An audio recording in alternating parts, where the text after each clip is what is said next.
Rəşad bəyin dediyi mesaj ötürmək istəyirdim. məqam o idi ki, Rəşad bəyin dediyi məqam o idi ki, elə bəylər var ki, doğrudan da ailənin maddi təminatını ödəmək üçün bu kişi səhərdən axşama qədər işləməyə məcburdur və qadın da evdə heç olmasa ev təsərrüfatını özü idarə eləsin ki, kişiyə əlavə artıq suallar verməsin ki, onsuz da bu yorğun gəlib. Mən düşünürəm ki, siz onu demək istəyirsiniz. Hər iki tərəfə aiddir. Bir də o qaldı dinləmək, dinləməmək bu fərdi məsələdir, individuallığa bağlıdır. Bir də ər-arvad arasında olan problemlərin, konfliktlərin yaranmasının 20 şuuraltı səbəbi var. Birinci səbəb, insanın anası ilə münasibətinin normal olmaması. Fərqi yoxdur, qadın kişi.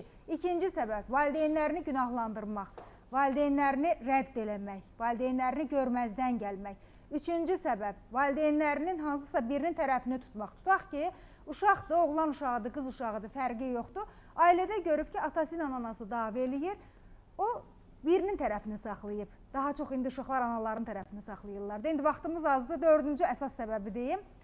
Əsas da şiddət dolu ailələrin konfliktləri hardan gəlir? Yenə ata ocaqlarından gəlir. Məsələn, oğlan uşağı, elə qız uşağına da aiddir.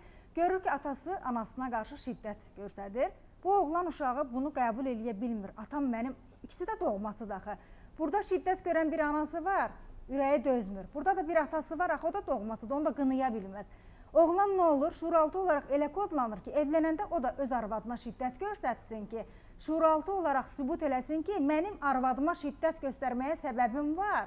Sübut eləsin ki, atam pis adam deyil. Atamın da səbəbi var idi anama qarşı o şiddəti göstərməyə. Bəs anam niyə şiddət görməlidir? İlham, bu fərqli bir şeydir. O qədər fərqli bir şey, bizi səbəb odur ki, əlin qalxızmır qadına. Ər-arvad arasında olan konfliktlərin səbəbi şuuraltı olaraq 20 səbəb var.